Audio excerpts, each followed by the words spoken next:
work began at the middle school level in Arizona.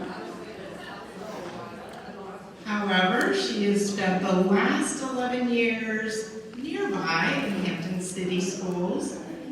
Currently, she is the Lone Ranger school counselor at Langley Elementary School in Hampton. She's pursuing her EDD in community care and counseling with an emphasis on trauma studies, and is currently in the research phase of a dissertation titled The Impact of Microaggressions and Microaffirmations on Safety, Inclusion, and Acceptance for the LGBTQ+ middle school students.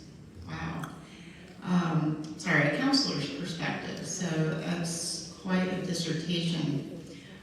Sheila is also pursuing to be an internationally credentialed sanitary therapist as well as school-based registered play therapist. Awesome. Welcome, Sheila. Thank you. I'm gonna try to avoid using the microphone because yes. Can you please use the mic? I can try. If I can figure out how to use it. Yeah, it's just like an accessibility thing. Actually, I can use this one over here. Tell me if I get too loud then, because I tend to be very loud when I talk on a mic. So tell me to shush if it gets too loud. Is this okay? Yeah, it's okay. I get loud. Okay, so I am really excited to be here today to talk about this topic.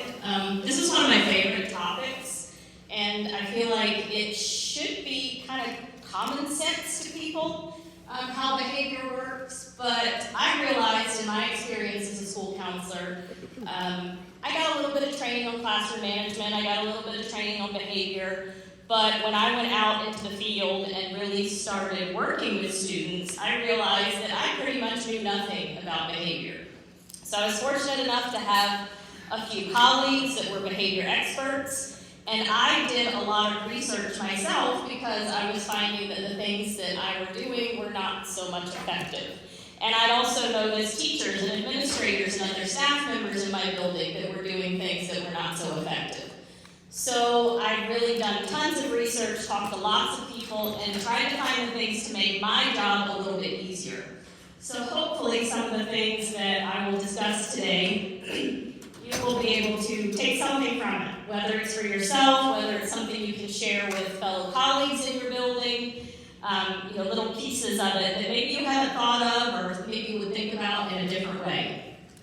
And this is especially timely now because I feel like even though it's been a couple of years since COVID kind of went away, we're still noticing the impacts. I work in elementary school, so I can say for certain that when our kids came back from being out of school because of COVID, when they came in, I think they could best be described as feral. They didn't know how to follow rules, they didn't know how to socialize with others, they didn't know how to have positive peer interactions. So, and I'm sure at the middle school and high school level, those social deficits, that lack of interaction impacted those kids as well.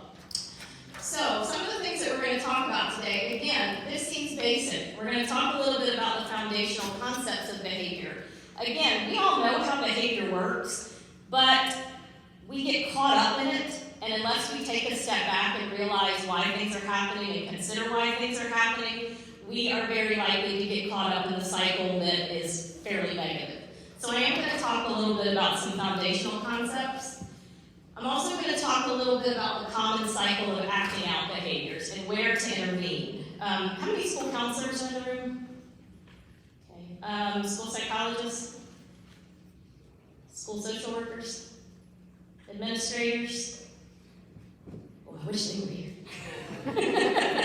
Please share. We got one. Because I have noticed that when we as support professionals are called to intervene, a lot of times it's at the point of no return. So helping people to understand when we can intervene and what we should notice can actually help us to be a lot more effective, or even help the teachers and other staff members to be more effective. And then I'm also going to talk a little bit about the purpose, significance, and the development of emotional regulation, and consider some new responses to address challenging behaviors. So the topic of emotional regulation is definitely something that we've been hearing about a lot in the last few years. And again, there's some pieces that we expect people to understand and know how to do. But when I talk a little bit about how emotional regulation develops, hopefully you'll see a little bit about why some kids and even some adults might have some deficits in those areas. So this is the biggest reason why I do this presentation, is because when it comes to behavior, a lot of times what we do is what can be considered insanity. We do the same thing over and over and over and over, and we expect that one day this kid is just going to wake up and say, I've seen the error of my ways, and now I'm going to change. And that's never going to happen.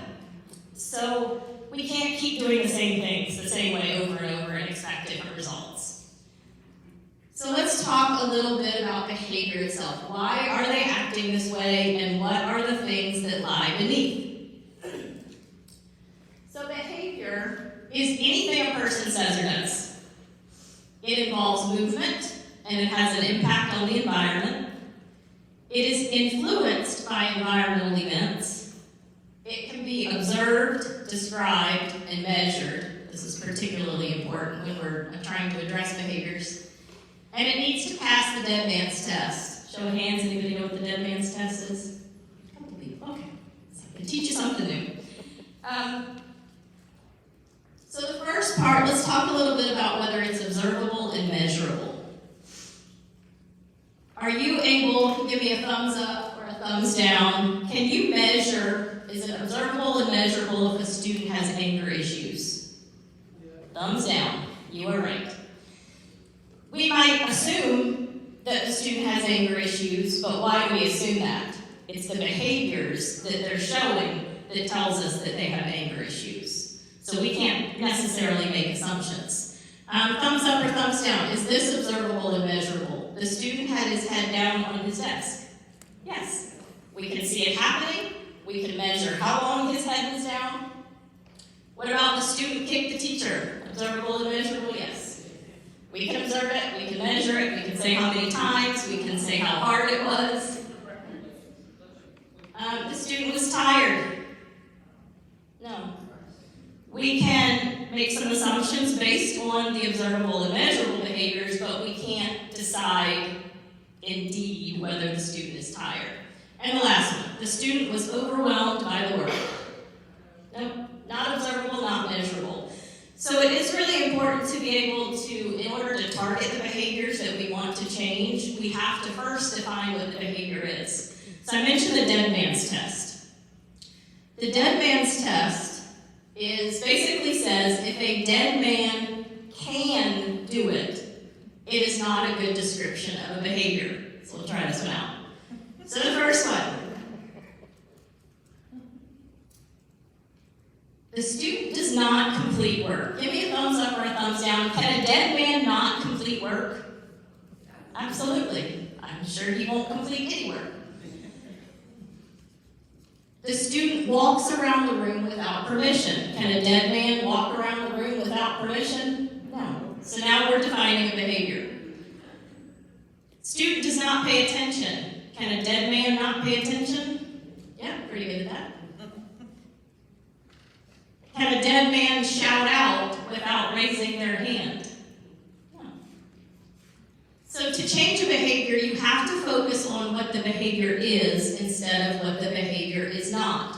So for example, if the student is not completing the work, that's not really an area to focus on, but what are they doing instead of doing the work? Are they up and walking around the room without permission?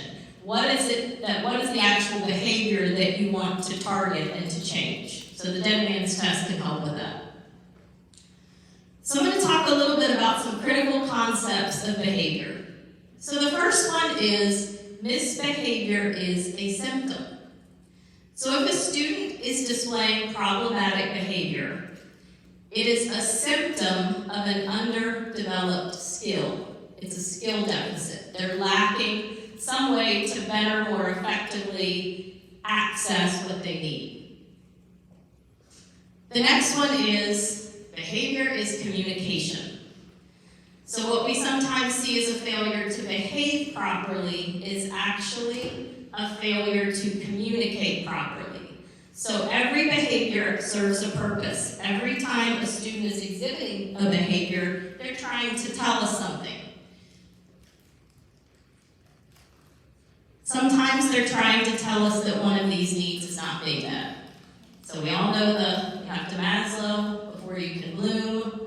So some of the needs, kids might be hungry, they might be tired, they might be lacking a feeling of safety. There's lots of things that we have to address before we can really target and focus on behaviors. We have to understand what is the need that they're trying to communicate with us. There's been a lot of times when I've had a kid come into my office in meltdown mode, and if they had a snack or if they napped for 10 minutes, they were good to go. So just kind of trying to explore a little bit about what is this need that they're trying to communicate. So again, what we see on the surface, the behaviors, a lot of times the negative behaviors, really might represent all of these other things that might be happening that need to be addressed first. So, they don't have the ability to express and communicate what they need, so they go to the only thing that they know, which could look something like this. This was a student who simply had difficulty transitioning. It was a first grader in my building, and I'll tell you, I'm in a really good school. I'm not at one of the schools where kids are destroying things all the time, every day, and the teachers are ill-equipped to deal with it. I work in a good place, and this still happened. So it was simply he did not want to leave a task that he enjoyed doing to move on to the next task that was undesirable. So this is how he communicated that. So we had to work towards figuring out how can we help him transition a little bit better. What can we do to meet that need so that this doesn't happen? This behavior is absolutely communication. The next one is behavior serves a function. So all of you that are involved in the FBA process, the BIP process, we all are always looking at the function of behavior. But behavior truly does serve a function.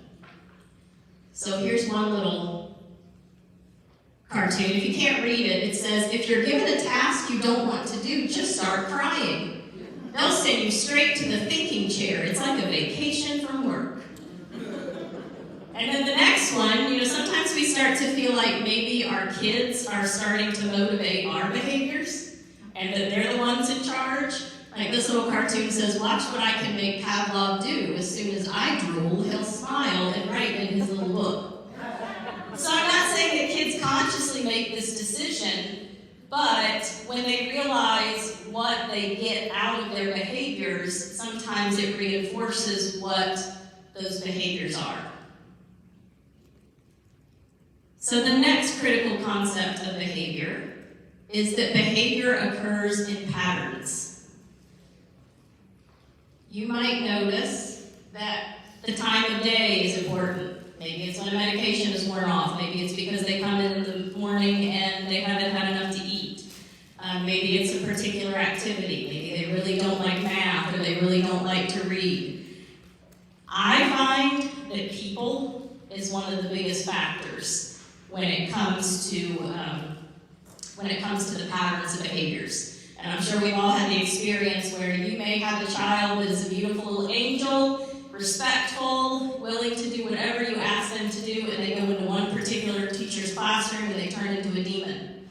So that is a pattern of a behavior that is related to that personal interaction.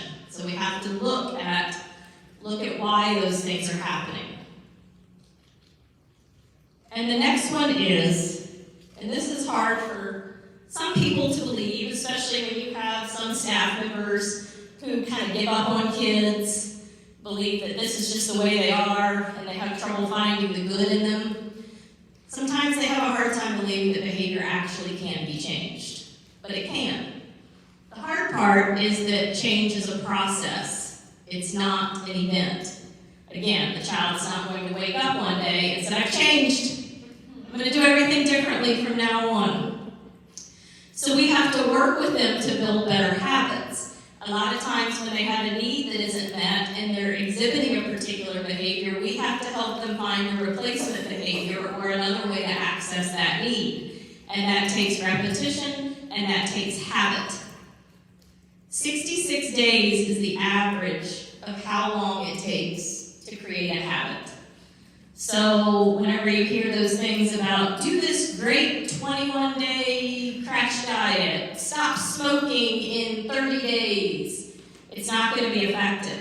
Somebody might really do a lot of work and really show improvement for those few weeks, but then all of a sudden it's going to plateau and sometimes it's going to backslide. And that's when teachers, administrators, other staff members, even ourselves sometimes can feel like, well, it's not working. We're not making any difference. So we have to persist. We have to keep doing that because as students engage in certain behaviors, they're building new neural pathways. So every time you do something, you are adding to that neural pathway, which allows that behavior to become a habit. And it doesn't happen overnight. Habits come through repetition. So it can take time, and that's one of the hardest things to get across when trying to help others that are working with behavior, that it's not going to be an instant fix, and they have to work on their patience. So I have one quick little video to share with you. This is Polly Bass. She's got some really great ideas about behavior. She actually has a YouTube channel. You can look up almost anything under the sun related to working with challenging students, and she'll have like quick little video clips that will give you more information about that. But this is one of my favorite clips for a variety of reasons. It talks a little bit about the purposes behind behaviors, reminding us about we all have behaviors, just like we all have behaviors sitting in this room right now, and also the difficulty that students might have in communicating the needs behind the behaviors. So hopefully the sound's going to work still. One thing you should always ask yourself, when I say behavior, it's not that we're all working with kids who have terrible behaviors, right? We're not. However, every action is referred to as a behavior. Kids don't do their work, kids sleep, kids swear, kids tantrum, kids go under the desk, knock over chairs, vocalizing, saying no, hitting or hurting themselves, all right? Depending upon the population of kids you work with, those are behaviors. One of the things you got to remember is that behaviors are symptoms. Keep that in your head. They're symptoms. They are the things that we can see that should light up our brains and make us say, what's the function of that? What are they getting from it? What's the function? What are they getting from it? Every single one of you in this room has behaviors every day. You all demonstrate behaviors. Some of you came here early today. Why did you come here early? What was the function? To get the seat you wanted. All right? Some of you brought your coffee with you. What was the function? To stay awake. Every behavior serves a function. Some of you set an alarm last night so you could get up on time. I was set 2 alarms because I'm a little parent. Every behavior, so we're not necessarily talking about bad behaviors, we're talking about in general what human beings do. So you've got to have a function behind that. So when kids do something outrageous or something weird, you're like, what's the function of that? What are you getting from that? When a child who has a cognitive diagnosis such as autism, and they have very little language, because we know that the autism spectrum is very large, but children have very little language, when they start to lose it, and they want to avoid or get away from what's stressing them, what do? They might act out, they might scream, they might tantrum, they might start to hurt themselves, they might try to run out of the room. And that should be an indicator that we should say, seeking avoidance because we've overwhelmed them. We've asked them to go to all these classes, keep it together, blah, blah, blah, give their break time, but they couldn't handle it. So they're saturated. They don't have the ability to say to us, and here's the kicker, very few of our kids have the ability to say to us, ma'am, my cognitive memory right now is really stressed. I'm having a hard time with all the sensory stuff that's come at me today. It's a little bit pulled out, some things happened, whatever. So if you could just give me some coping skills prior to when this happens to me, I will do less throwing of chairs and I will use more coping skills. They don't say that to us. If that's happened to you, then congratulations, you've done your job. But until kids can come to us and say, I'm reaching my saturation point, I'm not sure what to do, not just because they want to get out of the work, but real stuff, then we keep working on that. These behaviors are all indicators. So when you start to look at behavior, kind of be that detective that explores the reasoning behind behavior, it can make it a little easier to take the emotion out of it and really, like she said, take a step back and think, what is the purpose of this? What is the function of this behavior? So I'm sure we all kind of know this. Everyone eats. These are all the various functions of behavior. So we might be looking to escape, seek attention, access something tangible, or have a sensory need met. And here's another little visual, just for clarity. So one of the biggest, I'd say one of the most challenging behaviors, especially when you work in some of our older school buildings like mine, that are 3 different buildings, and you have someone that escapes or elopes, that can be a little bit scary. But there's other forms of escaping behavior. So we do have our kids, our runners, the ones that just don't even think, they just immediately will run. But there's also some other avoidance behaviors. And avoidance isn't necessarily bad all the time. So for example, we wear sunglasses to avoid the sun in our eyes. We wear seatbelts to avoid getting hurt in an accident. So behavior can serve positive purposes, but avoidance can also look like, wanting to get out of doing an assignment or wanting to get out of doing a chore. And especially us as parents, that for some reason we forget everything we knew about behavior when we become parents, and they whine, and finally we're just like, okay, go to your room. And then they learn to get out of their chore. So that's another type of escape behavior. But then we also have our attention seekers, the ones that are constantly trying to get any attention from us, whether it's negative or positive. They don't care. They don't know that they're seeking attention, but they know that it feels good somehow when they get it. So, and this is something that happens very early on. If you have a baby in a high chair and they drop something, what are they expecting you to do? Pick it up. That builds connections. And that's okay. I'm not saying you want to extinguish behavior, so ignore your baby in a high chair and don't pick up their toys and things. But you can kind of, again, take a step back and see, okay, this is how this develops. They realize they do something, they get human connection, they get a response, they get us to do something that involves them. And then there's also the tangible things, the things that people want. That can also be a way for us to access behaviors.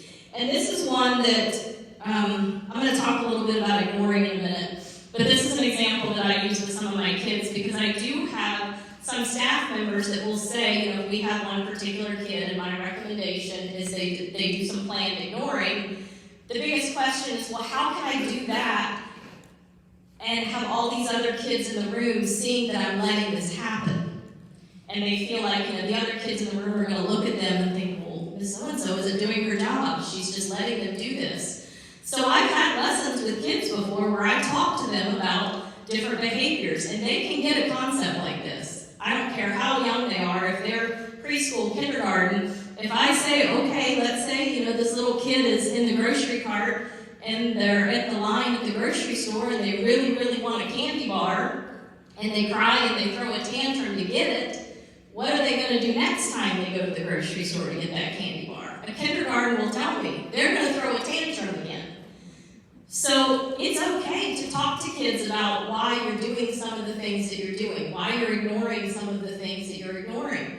Because sometimes we have to realize that kids want something and kids want to access something and we can't always get into that. So little ones can't understand that. But also, when it comes to, like in the classroom, that, holding off, but then finally giving in, that just shows that student that they have to work harder. They have to make their meltdown bigger. They have to make their behaviors bigger because it took longer and they had to work harder to access what they needed. So we have to be very, very consistent and make sure our staff members are very consistent with not giving in. And then the last one is our sensory need. So there's a lot of things that different kids do to meet sensory needs. So if we see kids that are, rocking, different movements and things like that, a lot of times that is to meet a sensory need. But another one that I realized this past school year was I have a student who is very, very challenging. She's one of my runners. And her go-to is to run to the playground, and she will swing and swing and swing and refuse to come in. We thought she was just being defiant. She was regulating her nervous system.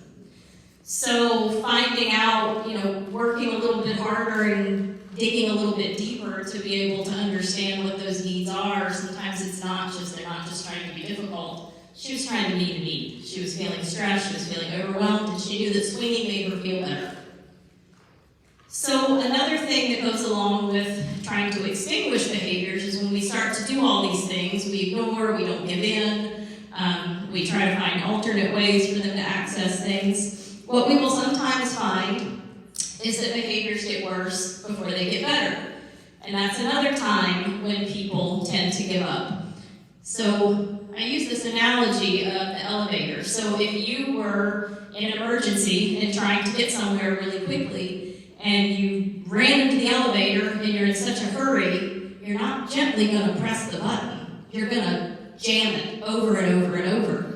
It's not going to make you get anywhere any faster. But that's what some of our kids do with their behaviors. They're like, well, this thing that I did, one time it didn't work, so now I got to do it bigger and harder and more. And then some of our kids really, really test that. And that attention-seeking behavior, they will really, really escalate their behaviors to try to get what they need. So we have to stay firm and consistent. So one of the best ways to do that is to acknowledge the behaviors that we want to see repeated. So positive attention is one of the most instrumental things that you can do. And this is a pretty good rule of thumb in most cases. And it can be hard and it can take work because that means us as supporting professionals, teachers, administrators, they have to be focusing on when those students are doing the right thing. And it might seem silly sometimes, but the second you catch them doing the right thing, to be able to acknowledge that behavior that they want to see repeated, or acknowledge that behavior in another student that's sitting in the classroom, because a lot of times you'll see that other kids will straighten up and do whatever that student that is getting that positive attention is doing as well. So there is a golden ratio of behavior. So negative attention is still attention. So the golden ratio is that for every negative or correction for a student, they should have 5 positives. And this doesn't just work in the field of education. This is actually something that has been researched in other areas. So for example, in business, if you have high-performing employees, the research shows that for every negative or correction, they get about 5.6 positives. And then you look at the low performance, for every 2.7 negatives, they get 1 positive. Same things worked in relationships. They did a longitudinal study of 700 couples, looked at them 10 years later, and found that lasting marriages, for every 1 negative, there were about 4.7 positives. And in failed marriages, for every negative, there were only about 1.3 positives. And then same thing with off-task classroom behaviors. So those behaviors increase as praise is withdrawn and as criticism is added. So the ratios do matter. They are significant. But I'm going to talk a little bit about this in a minute. But for our students who have experienced trauma, the ratio they need is about a 10-to-1 ratio. And that's a lot. That's a lot of work. That's a lot of intention. But that's what they need to be able to change that mindset to really believe that they can do the right thing. So those are some of the basic concepts about behavior. So now we're going to talk a little bit about that cycle of behavior. when behaviors are triggered, when they start to escalate, and where we can intervene somewhere in the process. So this is a typical behavior escalation cycle. Things are calm, then all of a sudden there's a trigger, they get agitated, things accelerate, then there's the peak, which is unfortunately when a lot of us are called in, and then they de-escalate, and then there's the recovery. So it's not just things are going great and a kid flips out. There's things that are happening along the way. So this first stage, when things are calm, students are goal-directed, they're compliant, they're engaged, they're cooperative. This is when we need to notice what is working, and these are also the times when you can start to teach them coping skills. You can't teach a kid how to take deep breaths and how to use some kind of calming strategy when they're in a peak moment and their prefrontal cortex doesn't work and they have no idea what you're saying. You're talking gibberish. But if you can teach them some of these things when they're calm and they do them over and over and over, they're building neural pathways, they're building habits, then they can more easily access those activities that will calm them down when they're in a moment that's not so calm. So notice what's working for them that is helping them to stay calm. So the next stage is when there's a trigger. So some of the triggers, it might be something that happened at school, it might be something that happened at home. They can definitely, for some of our students, escalate if they're not addressed. So kind of doing some pre-corrections, coming up with, working with the student in that calm phase to come up with some kind of signal or reminder that they feel comfortable with, so that they can try to use that to calm themselves before things escalate more. So some school-based triggers, maybe they've had a negative interaction with a teacher, they've had an argument with a friend, maybe there's simply a change in the daily schedule. We have some kids that will go into meltdown mode because recess got moved to the end of the day, or it's a short day and they don't have resource class, things like that. Maybe a high rate of failure on an academic task, something they struggle with a lot, confusion about an assignment. But then we have all the other things that they come to us with. They're hungry, they haven't had sleep, they've got medical things happening. Maybe things are stressful at home, they've experienced trauma. So some of these triggers for some of our kids can actually be compounded by some of the at-home and the in-school triggers. So the next stage is agitation. So this is when the student might start to become a little unfocused. The behaviors that began in that trigger phase might increase, or you might notice that their movement and their engagement does the opposite, it decreases.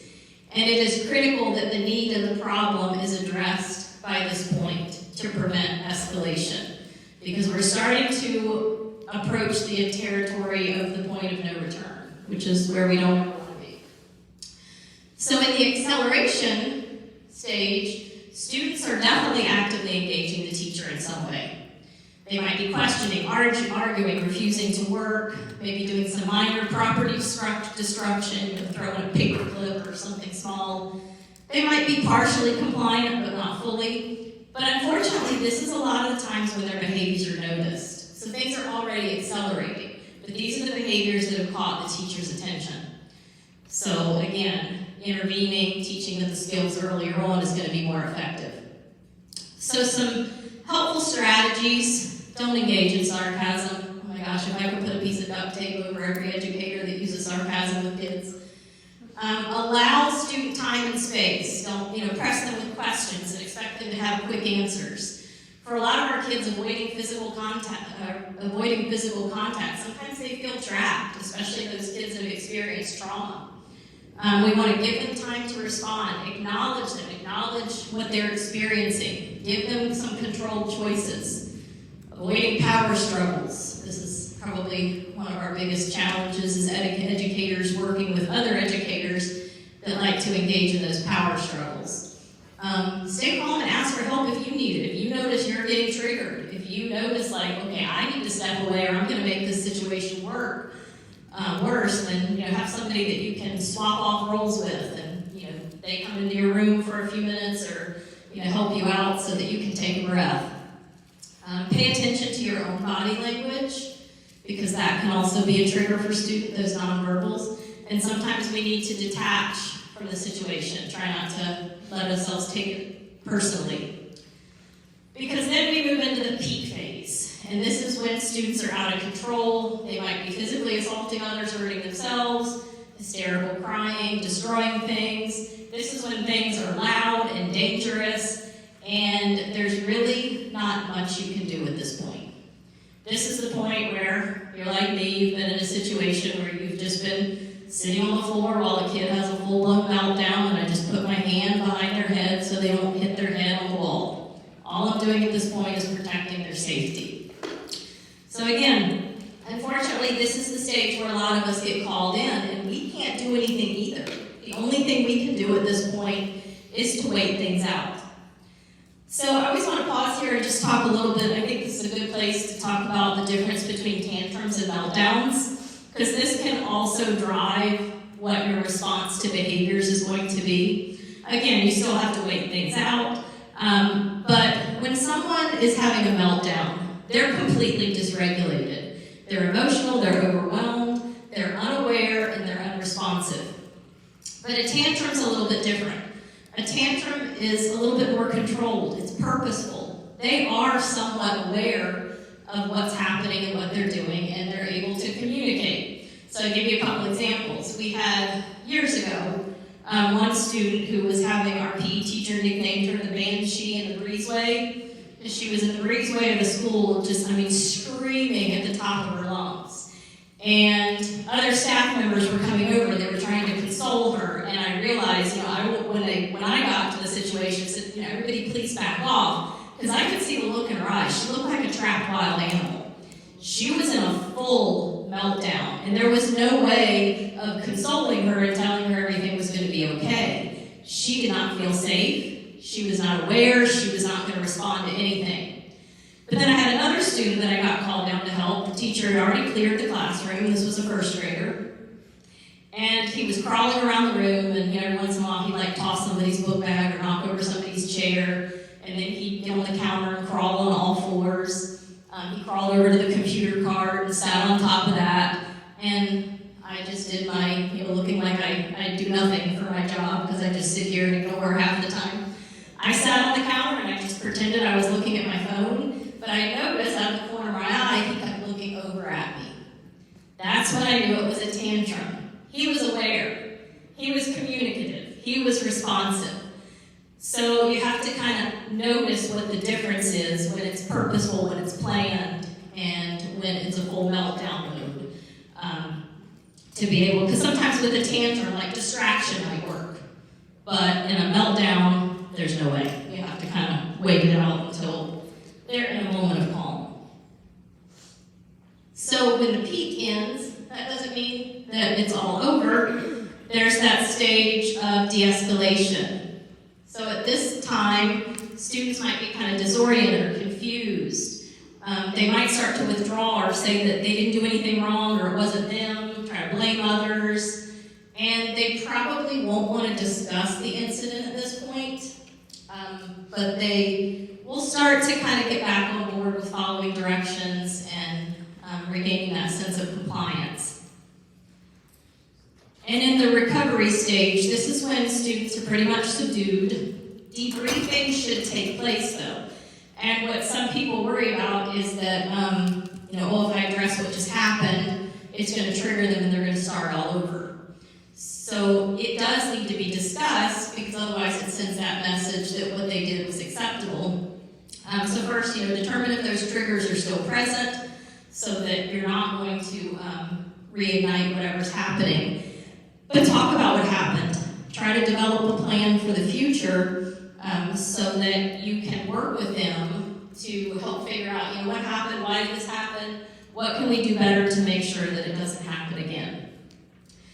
And through all of this, I can't express the importance of how much our words matter. So there's a few examples here about, the way that we use our words can be very triggering. It can be very frustrating for a student to be told to stop crying, or it's not that hard, or we just don't talk that way.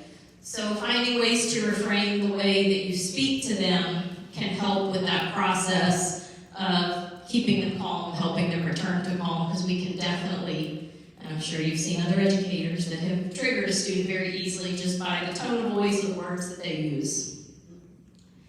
So the last part, I want to talk a little bit about regulate to educate. Because again, we have to be regulated. We have to have our emotions in check before we can educate. But sometimes we also need to educate students and other staff members how to regulate. It's not always innate. It's not always, common nature for everyone to be able to do that.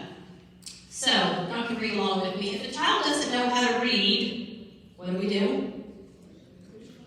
We teach. If a child doesn't know how to swim, we teach. If a child doesn't know how to multiply, we teach. If a child doesn't know how to drive, we teach. But if a child doesn't know how to behave, do we teach? Or do we punish? So this is another mindset that it can be difficult for some staff members, administrators, teachers, even other people in the helping field. Sometimes we feel like what they did deserves punishment. And consequences, yes, can be very important. But these are also moments where we need to teach. We need to teach replacement behaviors. We need to teach coping skills. We need to teach them how to handle things. So part of that is learning the scale of emotional regulation. So, if any of y'all live in the Hampton Roads area, this is a very familiar site. We all avoid the tunnel like the plague if possible. But let's say you're driving by yourself and you're very late for an appointment, and it's a very important appointment, and you pull off onto the interstate and you're stuck in this. This is probably not a time where you're going to say, "This is great, I can catch up with my Audible book." You might say a few choice words. You might say some things that are a little unsavory. You might get kind of angry about it. But if you were to, let's say you had a car full of children, you could probably adapt your language. Maybe you would keep yourself calm to model for them. Maybe you wouldn't say something so unsavory. And that is our ability to emotionally regulate. It doesn't mean that bad things don't happen, and it doesn't mean that we don't have an unhappy reaction to things, but it means that we have the ability to influence and change how we respond to an emotion. So we're still going to have the emotions. And what some kids seem to think is that when we talk about emotional regulation, we think that we expect them to be happy all the time. And that's not the case. All the feelings are okay, but how we react to them, how we respond to them, what we do with those feelings is how we emotionally regulate. So there's this hierarchy of how any human, begins to the process of learning how to emotionally regulate. Now, some of us, I think, just naturally have this tendency where it's a little bit easier for us, but for others, that's not the case. So for a lot of our kids, they're right here. So they're often relying on us to regulate ourselves in order for them. Is this working? Okay.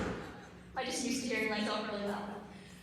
A lot of times they need us to be able to regulate so that they in turn can regulate. So it starts with we regulate. Yeah, it's not working. Is it? No. Can y'all hear? Can You y'all need to see put it in your front of your mouth. Can you hear me? Yeah. Okay, so we can first regulate ourselves. That's about most important. Then we might be able to do some mutual regulation. Regulate with the child. So we're going to say, okay, take some deep breaths with me. Providing visual and verbal reminders. Unfortunately, sometimes we jump to the offering choices. Like we've never taught a child how to emotionally regulate, but we put these visual reminders and choices on their desk for things that they should go do when they're dysregulated. But they haven't learned how to use those things. They haven't learned how they work first. So we have to start at the basics with some of our kids. And one way to do that is to first help them understand what's happening in their brains when they're dysregulated. So this is something that I use a lot with kids. I talk about the different parts of the brain. The prefrontal cortex is the wise owl, the amygdala is the watchdog, and the hippocampus is the elephant. I have puppets that I use so we can kind of role play with some of these things. But I help them to understand, the amygdala is what's in charge of trying to keep you safe. But sometimes it can be a little bit overprotective. And even though we're not in harm's way, it might think that we are, so it's going to try to do things to protect us. So I always use an example of, in my house, Amazon comes like every day, and we have 2 dogs, and every time they will run up and bark. It's even usually the same Amazon person. So they're not here to hurt us. They come every day. This is a natural, normal routine, but the dogs are kind of like that amygdala. They jump into alert and they feel like they have to keep us safe. So kids can understand these concepts. They also understand the concept that when the dog is barking and the watchdog is on alert, it's going to scare the wise owl. The wise owl is going to fly away. We can't make rational decisions anymore. We can't problem solve. We can't do those things with that part of our brain that's most important. So I try to teach kids this because if you just tell students, just take deep breaths, they're like, why?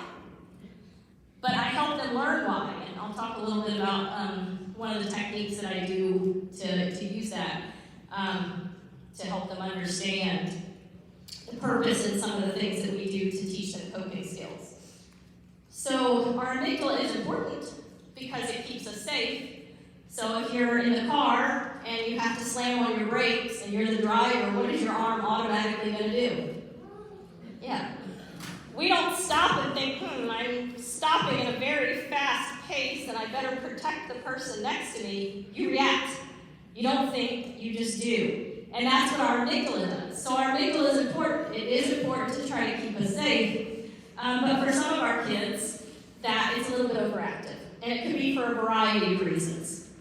And we all have our own tendencies in the way that we respond to things when we feel stressed and unsafe. So if a tiger walked into the room, you would probably respond in one of these ways. The kids always tell me they're going to fight the tiger. Every time. I'm going to fight it. I have a few sensible ones that will say that they will flee, they will run away from the tiger. Or maybe hide from the tiger and play dead and freeze. Did y'all know that there's another one? There is now fawn, convince the tiger not to eat you. So this is another strategy that you can see that kids might use when they're stressed and they experience, especially if they experience trauma and things like that. The ones that really try to people please, things like that, that's actually can be a coping mechanism for dealing with stress. So another thing that is important, and I don't teach the kids this specifically, but I do kind of allude to some of this. So if you look at the different part of the brain, way down on the bottom is our brain stem. That's the part that's just reflexive, it's designed to keep us safe. So if you look at the column that says heart rate, that's a higher heart rate. So when your heart rate is higher, when you're stressed, that's the part of your brain that's in charge. When you go up to the top, where you have the cortex, the abstract and concrete thinking, and you can think about the future, you can think about what's happening in the present, you can think about others, the heart rate has to be lower. So when we're stressed, we can't even access the parts of our brain that help us to make decisions, that help us to make good choices. So the way that I teach this is I got some of those little heart pulse oximeters, you just put it on your finger, and it reads heart rate. So I have this as a station when I talk about coping skills with students, and I have like 5 or 6 of them, and I teach them all how to put it on their finger, and they check their heart rate, and then I'll have them like do 10 jumping jacks or 20 jumping jacks, and then they check their heart rate again, and that's when we practice the coping skills. Now it's, okay, do this mindful breathing activity, do this puzzle, color, and they can visually see their heart rate lowering. And that's how they make that connection of, oh, this is why they're telling me to go take this deep breath. This is why they're telling me to use this little lazy breathing. They need to make the connection to be able to use it, otherwise it's just going to be something else you're telling them to do. So if you can help them to see, oh my gosh, my heart rate is getting lower, then they know that they're getting calmer. So one last way that I do this, talk about the puppets, but I also use a dollhouse, a 2-story dollhouse, and talk about different scenarios that might involve the downstairs brain or the amygdala, and then the upstairs brain of the making smart decisions and problem solving. And then the staircase that we build is the coping skills. So when I help them to create a toolbox of coping skills, we talk about it as they're building their staircase. Because if they're in that downstairs brain and they can't think clearly, the only way to get upstairs is to build a staircase and to create the coping skills that they can use. So I think it really, really helps them to understand why we teach them coping skills and how they work. Because otherwise they're not going to be as likely to use them. Okay, quick question. How many senses do we have? Give me a show of fingers. We've got 5. Oh, Anybody, somebody else? it's in the dozens. Yeah, what, 7? It's in the dozens. It is. So the primary senses that we have are, Keep going to medicals. we have our 5 that, all of us know, all the kids know. We actually have 8 senses. So in addition to sight, smell, sound, taste, and touch, we have the vestibular sense, which is our sense of balance. We have our proprioception, which is our awareness of where we are in space. So as an example, everybody right now close your eyes, put your hand out, and then touch your nose without your eyes open. That's proprioception. We know where our nose is, we know where we are in space. Same concept goes when you're walking around the house at night trying to get to the bathroom. You can do that in your own house, right? You have that sense of awareness of where you are in space, where other things are in space. If you're in a strange place, that doesn't happen. You don't have your sense of proprioception. But then there's also interoception. And this is the big one when it comes to emotional regulation. So interoception is our awareness of our internal state. So this is when we know we're thirsty. We know that we're hungry. We know that we have to go to the bathroom. We know if we're hot or cold. But it's that sense of what's happening inside. That also goes along with that awareness of, do we feel like we're sweating? Do we feel like we have butterflies in our stomach? Do we feel our heart beating really fast? Some kids do not have this innate sense of interoception. We have to teach them the skills to be able to become aware of what is happening inside their body so they know what that means when we're talking about emotions and things that go along with it. So I was in a training once and they gave this really great analogy for interoception. So potty training. Anybody ever potty train someone? Super fun, right? So when you potty train, do you just get the potty, plop them on it, and say, go? No. If only. So the potty training process first, they have no idea. When they're infants, they go, they don't know, they don't care, they don't think about it. But then you start a progression. Then it might get to the point where they can tell you, I just peed in my diaper, and they know after the fact. And then it gets to, I'm pooping right now. And they can tell you when it's happening. And then that progresses where they can start to notice that internal state of, I have to go. And then that becomes, they develop that awareness where they're even more aware of that. So I think it's important, especially for kids that have experienced trauma, kids that are neurodivergent. They're very likely to have more difficulties accessing that interoception sense. So again, we have to teach. We can't always assume that everybody just knows how they feel on the inside and what that means. So we talk to kids a lot about emotions, and for some of our kids, we can't just say, are you feeling sad, are you feeling happy, are you feeling angry?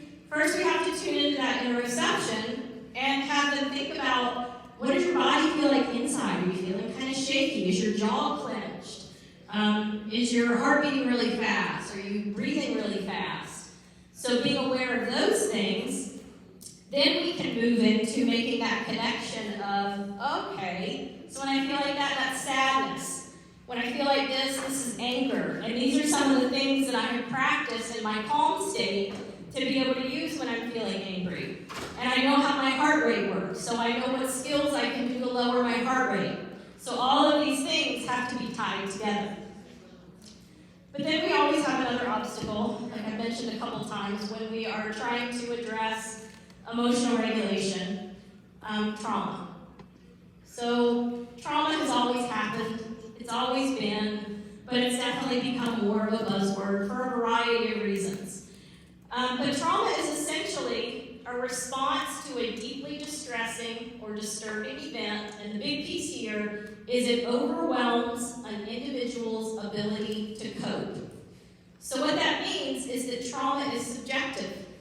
My ability to cope is going to be different from your ability to cope, and your ability to cope is going to be different from someone else you know.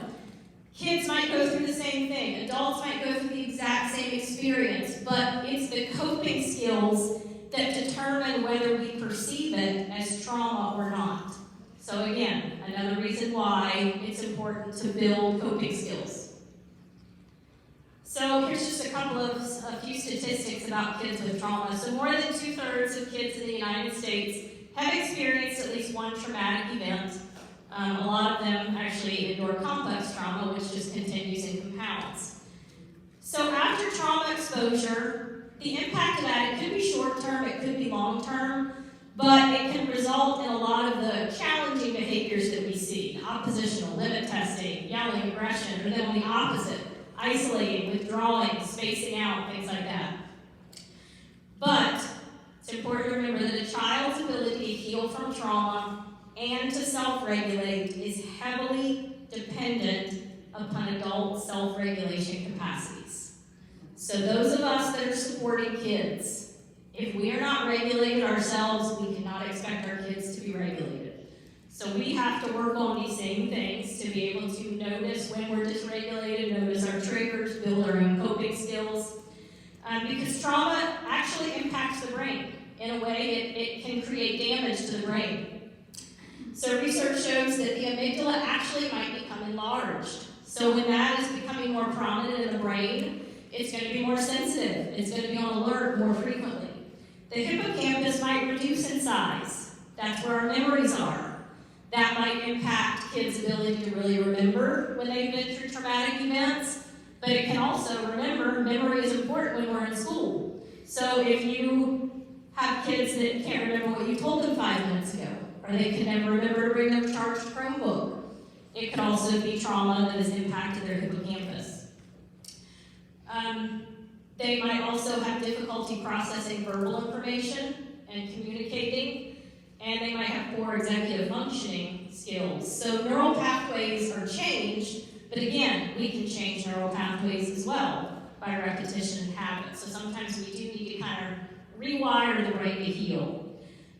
This is just one other little visual that shows all of the different consequences that can come with ACEs, adverse childhood experiences. So any of these incidents of trauma, they can actually impact our health and longevity throughout life. So what I've noticed a lot, I think one of my biggest struggles in the last couple of years is I've worked with a lot of kids who have been removed from their home but placed with family.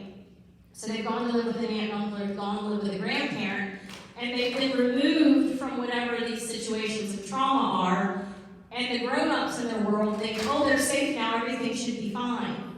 And they don't address what's actually happened. So they happen. These things are still they still need to be considered because they've already had an impact. So it's important to realize that addressing some of these things and not just ignoring them is going to be really important. So for some of our kids, because their amygdala is in charge, we see that they are always on alert. So, what is this called? Smoke detector. It is a smoke detector which could just detect burnt toast. But for some of our kids, when they're on alert, that detector always detects fire. They're always feeling like they're unsafe. They're always feeling like the worst is going to happen.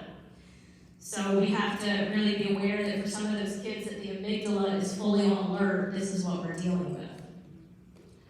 So to add to that, giving a child too much screen time has been found to negatively impact their attention span, their language, and cognitive development. It can also lead to tantrums, mood swings, sleep disruptions, irritability, aggression, and many other issues. So we've got kids that have already experienced trauma.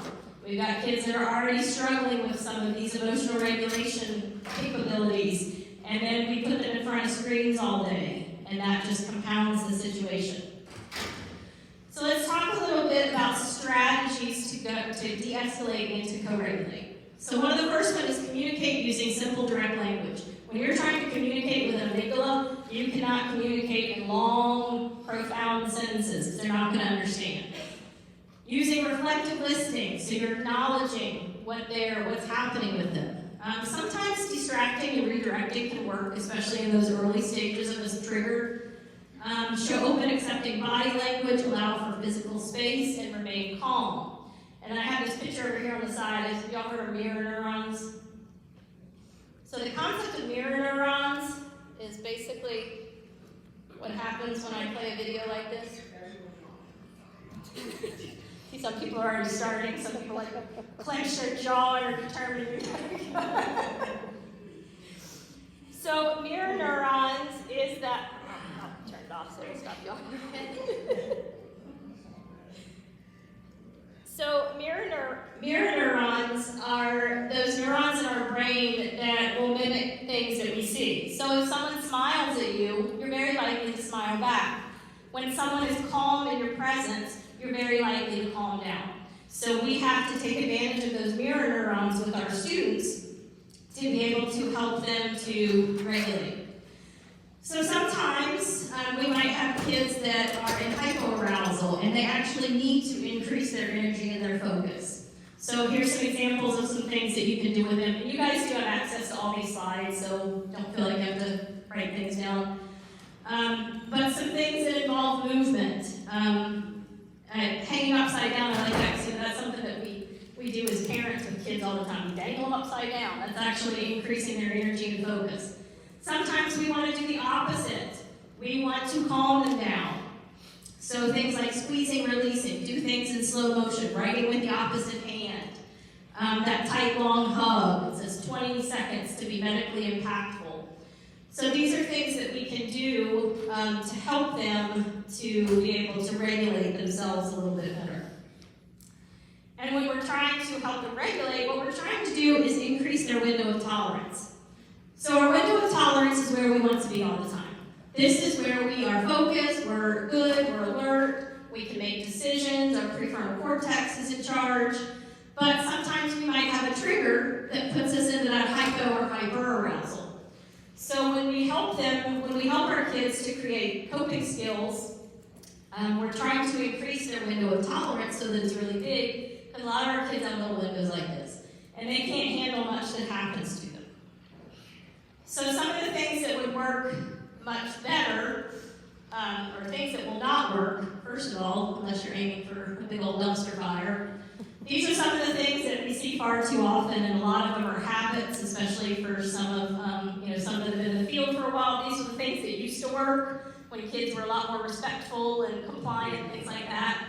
But threatening to call home, taking away recess, silent lunch, especially if they're idle threats, because that lack of follow through, they're fully aware that they can still do what they want. Giving away your powers to others. So for me as a counselor, it's very frustrating when I have people that are always calling me down to come get a kid. So basically, what you're telling that kid is, I can't deal with you, so I'm going to pass you on to somebody else that can. So they immediately lose their power. Calling out a student across the room, trying to use proximity instead. Arguing with students, using sarcasm, giving up on a plan too soon. Again, remember, we're developing habits. Habits take days and days and days. And then asking too many questions, or questions they can't answer, like, why did you do that? Especially if they're stressed, their amygdala's in charge, they're not going to be able to tell you why they did anything. And then the last one is general directives. Calm down, be good. We talked a little bit about that operational definition of behavior. When you tell a child that struggles with maintaining their behavior all day to be good, they don't know what that means, and that sounds like way too much to do.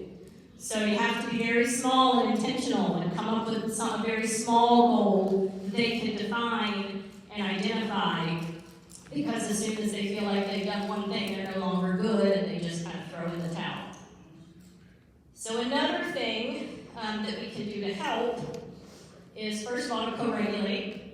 Problem solving versus punishment. Yes, again, sometimes consequences are important, but problem solving to figure out what can we do differently, what can we do the next time.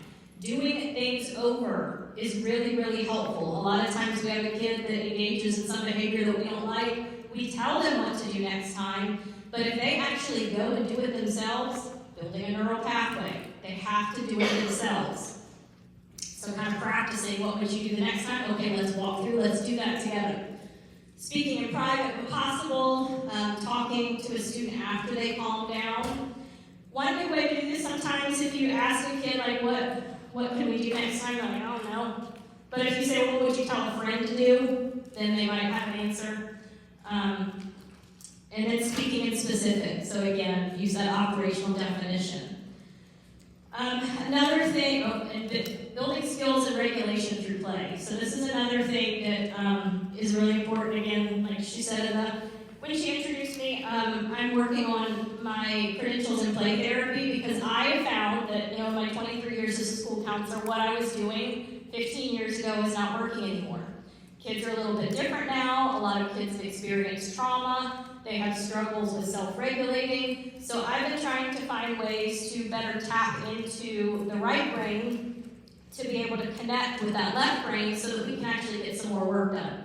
And I always share this video. Play therapy involves so many things, and I'll give you a couple of quick suggestions about how you can use it for all age levels. But I think it's important to understand, especially for those of us that are in supporting roles where we might play games with kids, we might do expressive art activities and things like that. This video can help those that might be a little bit wary about what you're doing, understand why you're doing what you're doing. Well, hey, Andrew, how was school today? Well, it was a very frustrating day. Tommy was teasing me about my haircut, and that was embarrassing. As a way of coping with my embarrassment, I became angry. I'm ashamed to admit it here, Mother, but I could not resist striking Tommy with my fist. While this act of emotional release did offer a moment's respite from my embarrassment, the victory was short-lived. The next thing I knew, Tommy had immobilized me with a headlock and gave me what is referred to colloquially as a swirl. This isn't how kids communicate, but they do communicate in other ways. Play is a child's first language. When a child plays, they express thoughts and feelings that would otherwise remain hidden. That's why play therapy can be a powerful tool for addressing a child's cognitive, behavioral, and emotional challenges. Licensed mental health practitioners use play therapy to help children process their experiences and develop more effective strategies for managing their world. To learn more about play therapy and registered play therapists, visit 84pt.org. I really just need a chocolate milk on the rocks and a long soak in the tub. So Andrew can be very helpful in helping you to explain why you do some of the things that you do, especially if you do kind of use some. Even if you're not a play therapist, I guarantee we all, as counselors and things like that, we do some things with play. But again, until kids are about 8 years old, they live in their right brain. Their right brain is that creative part. The left brain is their linguistic verbal part. Kids that have experienced trauma, a lot of times that is kind of hidden, tucked away in that right brain, and they're not able to verbalize and access it with that left brain. So when they're able to make those connections with their hands, that starts to bring in that left brain so that you can build those connections. So basically you kind of connect with the right brain in order to be able to reason with the left brain. So some other things that play do, this was just an example of a sand tray. This was my student that goes out on the playground all the time to swing. And I was very reticent about having her use the sand tray because she likes to destroy things and throw things and ruin things. And I was really scared about having her touch. I thought my sand was going to go everywhere. So we tried some things with the miniatures and the smaller tray and things like that. And she will rarely talk about her experiences. She's been through a lot. She lives back and forth with grandma and mom. Dad is in prison. Mom has mental health issues. And I really wasn't sure what she was going to build, but if you look really closely, she made lots and lots of little families. And this is like, that's what she wants. That's what she wants her life to be like. So kids can find ways to express themselves and tell stories through play, which can help us to better understand them and help them them to be less frustrated because they have other tools to be able to connect and let us know what's happening. Play actually lowers cortisol, it increases dopamine, it helps to develop that prefrontal cortex, so play is actually something like Mr. Rogers is right, play is important. It promotes a feeling of safety. Sometimes kids can act out, they have a controlled environment. That's why kids play wars and battles and things like that. It's something that is in their control. They have control over the outcome. It increases that whole brain integration by connecting the left and the right brain, and it can help to expand our window of tolerance. So for all ages, I know sometimes we think, well, play is just for little kids, but when we talk about with older kids, like building a collage, coloring a mandala, playing board games, playing Jenga, all of these things, like, high school kids, I have, like, even some of my 5th graders come in and they still want to play with the puppets. So there's a lot of variations of play that you can use that, not necessarily call it play, but it's still some of those things that can tap into that connection to be able to better understand who you're working with. So, final thoughts. Don't take challenging behaviors personally. I love what Sarah had said in one of her presentations when she talked about, y'all hear the one about the Q-tip? So I'm taking that and I'm going to use it. When she does her staff professional development, she gives them all the Q-tip, which stands for quit taking it personal. So it's just that kind of reminder. I'm totally stealing that. It's not happening to you. It's happening in the environment. It's happening in response to something. All behavior has a function, so it's up to us as the grown-ups with the fully formed prefrontal cortex to remove the emotion from the situation and ask ourselves, what is the function, what is the purpose of this behavior? Our behavior affects the behavior of others. Behavior change takes time. It's not going to happen overnight, so we have to be consistent. Just because something doesn't work right away doesn't mean that it won't work. And we always have to stay calm. When a child is overwhelmed, they do not need more to process, because we all know this very well. The kids who need the most love will ask for it in the most unloving ways. So we have to be very intentional in the ways that we respond to these students to really be able to get somewhere and be more effective, and hopefully teach other people how to be more effective as well. So that is all I have. This is my email if anybody wants to snap a picture of it. There's also a direct link to the Google Slides. And then I do have a little feedback form, totally optional, but I would love it if you're able to fill it out, just because, when I deliver presentations, I like to know what you take away, what you found most effective, because I deliver this to, my own staff and things like that. So it's helpful to me to know how you use it. Also, you guys have access to the Google Slides.